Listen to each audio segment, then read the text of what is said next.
उसे मार डालूंगा। আজকে আমি কথা বলতে চলেছি একটা তামিল সিনেমা নিয়ে। হে হোয়াটসঅ্যাপ ভাই লোক, দিস ইজ অর্ণব আর আপনারা দেখছেন অর্ণব রিভিউ, যেখানে 3 ঘন্টার একটা মুভি দেখানো হয় 5 মিনিটে। তো দেরি কিসের, চলেন ভিডিও শুরু করি।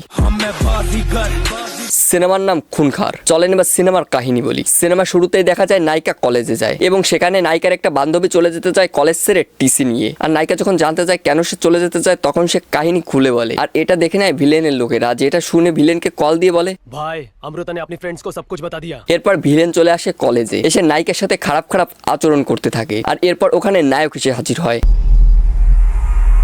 সে এসে সবাইকে মারধর শুরু করে। তারপর ভিলেনের অনেক লোকজন এসে হাজির হয় সেখানে। আর এরপর ওখানে চলে আসে নায়কের বাবা আর ভাই, যারা এসে নায়কের সাথে তাদেরকে মারধর করে কলেজ থেকে বার করে দেয়। আর তখন থেকেই নায়িকা নায়কের প্রেমে পড়ে যায়। এরপর নায়ককে কলেজের একটা বান্ধবী পার্টিতে নিমন্ত্রণ দেয় আর নায়ক তখন বলে मेरे पापा और भैया भी आएंगे। এরপর তারা তিনজনই পার্টিতে যায় আর মজা করে। এটা দেখে নায়িকার আরো ভালো লাগে তার পরিবারকে। আর সেখান থেকেই নায়ক নায়িকার সাথে ঘোরাফেরা শুরু করে দেয়। নায়িকা নায়কদের বাড়িতে যায় এবং সবকিছুই নিজের মতো গুছিয়ে নিতে থাকে, এমনকি নায়কের ভাইকেও বিয়ে দেয়। তারপর একদিন নায়ককে নায়িকা তার মনের কথা বলে দেয়। ওদিকে নায়িকার বাবা আবার নায়িকার বিয়ে অন্য একটা ছেলের সাথে ঠিক করে ফেলে। নায়িকার বাবার সাথে কথা বলার জন্য নায়িকা যখন নায়ককে নিয়ে তাদের বাড়িতে যায় তখন নায়িকার বাবা নায়ককে অপমান করে, নিজের মেয়ের সম্পর্কে ও খারাপ খারাপ কথা বলে, যেটা তখন নায়কেরা সহ্য হয় না, যার জন্য নায়ক নায়িকার বাবাকে একটা চড় মেরে দেয়। আর এরপর নায়ক বলে, जो भी स्वीटी को रुलाएगा उसे मार डालूंगा।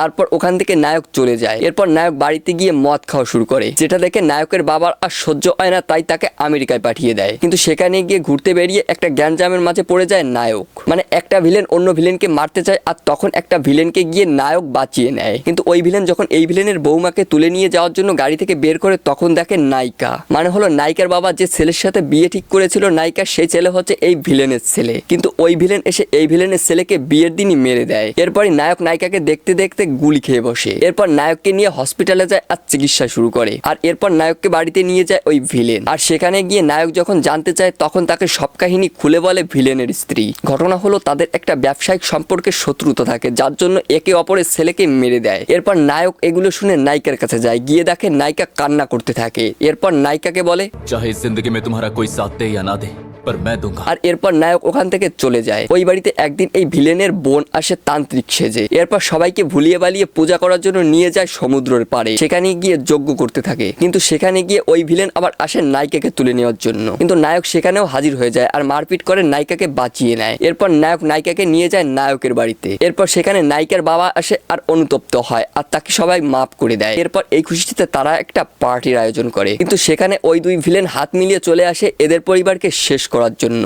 আর এসে নায়কের বাবাকে গুলি করে দেয়। আর নায়কের ভাই যখন তার বাবাকে নিয়ে হসপিটালে যায় তখন তাকে নিয়ে যায় অপারেশন রুমে, কিন্তু ওই হসপিটালের মালিক এসে বলে, ये हॉस्पिटल मेरा है और ऑपरेशन मैं ही करता हूँ। এরপর নায়কের ভাই তার বাবাকে খোঁজার জন্য ছটপট করে দৌড়াতে থাকে। এর মাঝে নায়কের ভাইকেও গুলি করে দেয়। ওদিকে ভিলেনের লোক নায়িকাকে তুলে নিয়ে যায় মারার জন্য। এরপর ওখানেও হাজির হয়ে যায় নায়কের বাবা এবং নায়কের ভাইকে নিয়ে, গিয়ে মারপিট করে ভিলেনকে মেরে দেয়। আর এই ভিলেনকে বলে, এরপর ওখান থেকে সবাই চলে যেতে চায়। এরপর এই ভিলেন নিজের মাথায় নিজেই গুলি করে মারা যায়। সবার মিলন হয়, সিনেমা এখানেই শেষ হয়ে যায়। তো সিনেমা যখন শেষ আমি এর থেকে কি করব, আমিও আজকের মতো বিদায় নিতে চাচ্ছি। ভিডিও ভালো লাগলে লাইক কমেন্ট শেয়ার, মন চাইলে সাবস্ক্রাইব করুন। ভালো থাকবেন, সুস্থ থাকবেন, বাই।